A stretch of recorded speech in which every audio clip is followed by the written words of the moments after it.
अगर आपको फाइब्रॉइड की समस्या है और आप मेडिकल ट्रीटमेंट के बावजूद आपको कोई राहत नहीं मिल रही है और आप एक नॉन सर्जिकल विकल्प ढूंढ रहे हैं, तो यह वीडियो आपके लिए है। मैं इस वीडियो में यूट्राइन फाइब्रॉइड एम्बोलाइजेशन, जो कि एक कारगर नॉन सर्जिकल तकनीक है फाइब्रॉइड के ट्रीटमेंट के लिए, उसके बारे में डिटेल में चर्चा करूंगा। हम जानेंगे कि ये तकनीक क्या होती है, इसकी प्रक्रिया कैसे होती है, ये किन पेशेंट्स में किया जा सकता है और इसके फायदे और रिजल्ट्स कैसे होते हैं। एम्बोलाइजेशन एक नॉन इन्वेजिव प्रक्रिया होती है जिसमें हम खून के नली को ब्लॉक या बंद कर देते हैं। यूट्रस को दो खून की नलियां मुख्य तौर पर खून देती हैं, जिनका नाम यूट्राइन आर्टरी होता है। ये एक राइट साइड और एक लेफ्ट साइड पे होती है। हम ये प्रक्रिया में इन आर्टरीज में जाकर फाइब्रॉइड को सप्लाई करने वाली खून की नली में सिलेक्टिवली जाकर उसको पार्टिकल्स द्वारा ब्लॉक कर देते हैं। इससे फाइब्रॉइड श्रिंक हो जाते हैं और धीरे धीरे वो डेड हो जाते हैं। ये प्रक्रिया में हम एक साथ अनेकों फाइब्रॉइड्स को ट्रीट कर सकते हैं। ये तकनीक किन लोगों में की जा सकती है?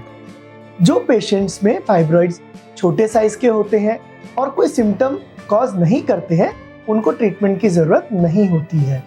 ये प्रोसीजर हम 3 कैटेगरी ऑफ पेशेंट्स में कर सकते हैं। पहला, जिनको फाइब्रॉइड की वजह से सिम्टम्स जैसे कि महीने में ज्यादा ब्लीडिंग होना या महीने का ज्यादा दिन तक चलना, पेट में दर्द रहना या थोक या बल के सिम्टम्स होना जैसे कि फ्रीक्वेंट यूरिनेशन, कॉन्स्टिपेशन होना, ये प्रोसीजर हम उन पेशेंट्स में कर सकते हैं। दूसरा, जो पेशेंट सर्जरी नहीं करवाना चाहते और एक नॉन सर्जिकल विकल्प ढूंढ रहे हैं, उनमें भी ये कारगर ट्रीटमेंट ऑप्शन है। तीसरा, जो पेशेंट रिप्रोडक्टिव एज ग्रुप में है और जो प्रेगनेंसी प्लान कर रहे हैं, उस वजह से कोई सर्जिकल ट्रीटमेंट नहीं करवा पा रहे, उनमें हम ये ट्रीटमेंट कर सकते हैं, क्योंकि ये ट्रीटमेंट में हम यूट्रस को प्रिजर्व करते हैं और ओनली फाइब्रॉइड को ट्रीट करते हैं, इसलिए वो पेशेंट्स आगे जाकर फैमिली प्लान कर सकते हैं। यह प्रोसीजर के पहले पेशेंट कैसे तैयार किए जाते हैं? सबसे पहले फाइब्रॉइड का निदान सोनोग्राफी पे किया जाता है, जिसमें उसका साइज, लोकेशन और नंबर देख के अगर आप एलिजिबल हैं तो इसके संबंधित सभी जानकारी आपको दी जाती है।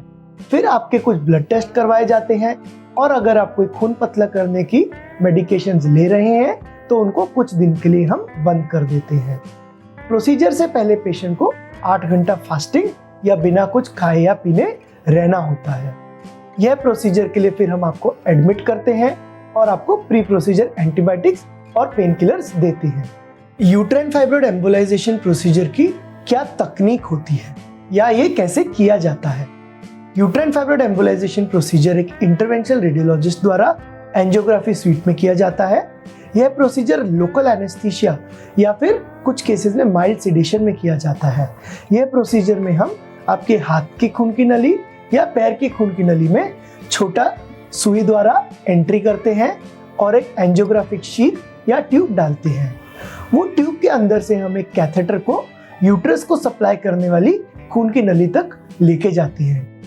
फिर उसके अंदर से हम एक उससे छोटा माइक्रो कैथेटर डालते हैं, जो कि फाइब्रॉइड को सप्लाई करने वाली खून की नली तक जाता है। फिर हम एंजियोग्राफी करके उसके पोजीशन को कंफर्म करते हैं और उसके अंदर एम्बोलिक एजेंट, जो कि पीवीए पार्टिकल्स होते हैं, वो इंसर्ट करते हैं या इंजेक्ट करते हैं। उससे वो पार्टिकल्स वो खून के नली में जाके बढ़ने लगते हैं और खून की नली को ब्लॉक कर देते हैं। यह प्रोसीजर हम फिर दूसरी साइड की यूट्राइन आर्टरी में रिपीट करते हैं। जब फाइब्रॉइड की खून की सप्लाई बंद हो जाती है तो वो धीरे धीरे श्रिंक करता है और फिर डेड हो जाता है। यह प्रोसीजर 30 मिनट से लेकर 1 घंटे में कंप्लीट किया जाता है। यह प्रोसीजर के बाद आपको छोटी ड्रेसिंग करके वापस रूम में शिफ्ट कर दिया जाता है। प्रोसीजर के बाद पेशेंट को क्या केयर की जरूरत होती है? यह प्रोसीजर के बाद पेशेंट को क्रैम्पी पेन या पेट में दर्द जैसे सिम्टम होते हैं, जिसके लिए हम उसको पेन मेडिकेशंस या फिर पेन किलर का एक पैच लगाते हैं।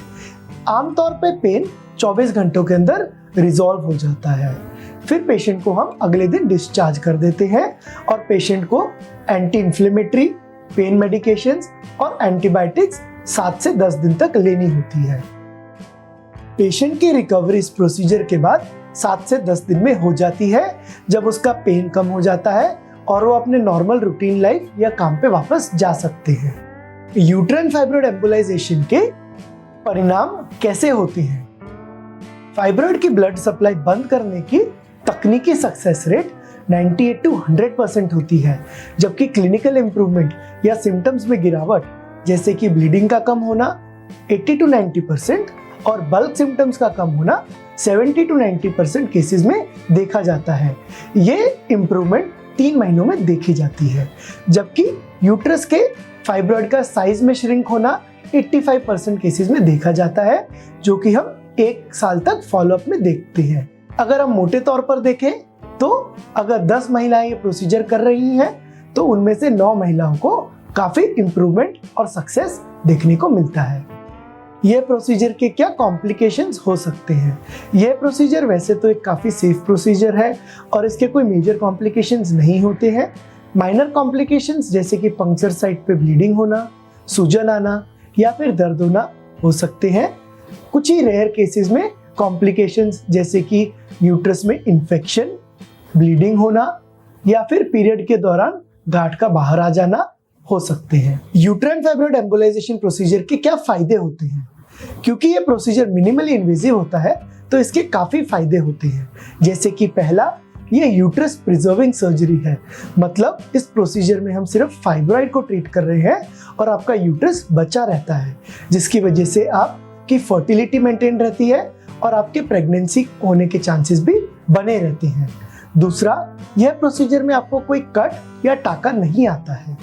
तीसरा, यह प्रोसीजर में रिकवरी फास्ट होती है। चौथा, यह प्रोसीजर में आपका हॉस्पिटल स्टे 1 से 2 दिन ही रहता है। क्योंकि यह प्रोसीजर लोकल एनेस्थीसिया में किया जाता है तो इसमें जनरल एनेस्थीसिया रिलेटेड कॉम्प्लिकेशंस नहीं होते हैं। और आखिरी फायदा यह है कि यह प्रोसीजर में सिम्टोमेटिक रिलीफ के साथ साथ फाइब्रॉइड के साइज में भी कमी आती है।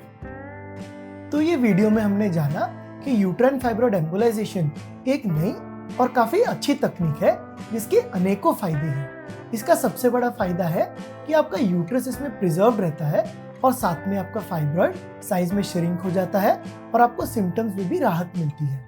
अगर आपको ये विषय में कोई भी क्वेश्चंस हो तो आप हमें कांटेक्ट कर सकते हैं और आप हमारे चैनल से जुड़े रह सकते हैं। Thank you.